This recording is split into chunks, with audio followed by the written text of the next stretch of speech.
नमस्कार। आप सुन रहे हैं न्यूज़ पॉइंट पॉडकास्ट और मैं हूं आपके साथ सुषमा शर्मा। 2024 के लोकसभा चुनाव के लिए अब तक 283 सीटों पर वोट डाले जा चुके हैं। अब भी 4 चरण बाकी हैं। 13 मई को चौथे चरण में 10 राज्यों और केंद्र शासित प्रदेशों की 96 सीटों पर वोटिंग होगी। चौथा चरण इसलिए भी दिलचस्प है क्योंकि इस फेज में होने वाली सीटों पर फेरबदल होने की बहुत संभावनाएं हैं। यानी यहाँ ज़्यादातर ऐसी सीटें हैं जहाँ 2009 से किसी एक पार्टी का दबदबा नहीं रहा है। इंडिया टुडे की डेटा इंटेलिजेंस यूनिट ने 21 ऐसी सीटों की पहचान की है जहां उलटफेर हो सकता है। इनमें अमलापुरम, अनाकापल्ली, अनंतपुरम, बापटला, इलेरू, काकीनाडा, नरसापुरम, राजामुंद्री, विशाखापट्टनम, विजयनगरम, खम्मम, श्रीनगर, मुंगेर, भोंगेर, सिंहभूम, आदिलाबाद, वर्धमान, दुर्गापुर, कालाहांडी और निजामाबाद शामिल हैं। चौथे फेज की 96 सीटों में से 20 सीटें ऐसी हैं जो किसी न किसी पार्टी का गढ़ हैं। ये सीटें हैं महबूबनगर, मेडक, मावल, शिरडी, बहरामपुर, नालगोंडा, अहमदनगर, बीड़, दरभंगा, इंदौर, जलगांव, जालना, खरगोन, खूंटी, लोहारदगा, रावेर, बेरहामपुर, बीरभूम, कृष्णनगर और हैदराबाद। इन 20 में से 10 सीटें बीजेपी का गढ़ मानी जाती हैं, जबकि 2 सीटों पर भारत राष्ट्र समिति यानी BRA और शिवसेना का दबदबा रहा है। बाकी पर कांग्रेस, TMC, AIMIM और BJD यानी बीजू जनता दल मजबूत हैं।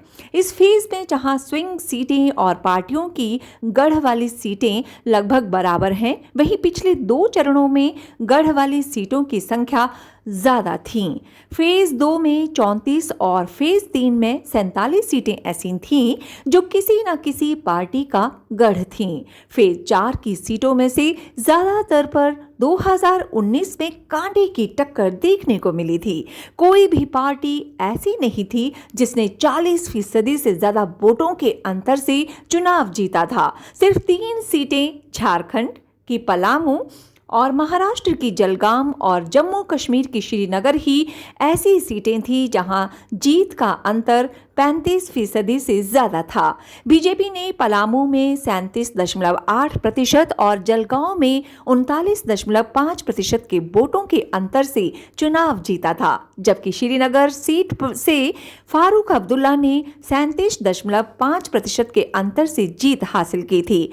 वहीं 2019 के लोकसभा चुनाव में फेज 4 की 11 सीटें ऐसी थीं जहां 1% से कम वोट के अंतर से जीत हासिल की थी। तेलुगु देशम पार्टी यानी TDP ने आंध्र प्रदेश की विजयवाड़ा से 0.7%, श्रीकाकुलम से 0.6% और गुंटूर से 0.4% के अंतर से चुनाव जीता था।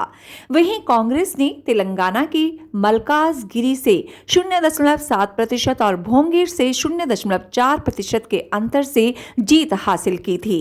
इसी तरह से विशाखापट्टनम, खूंटी, औरंगाबाद, कोरापुट, जहीराबाद और वर्धमान, दुर्गापुर में भी कड़ा मुकाबला देखने को मिला था।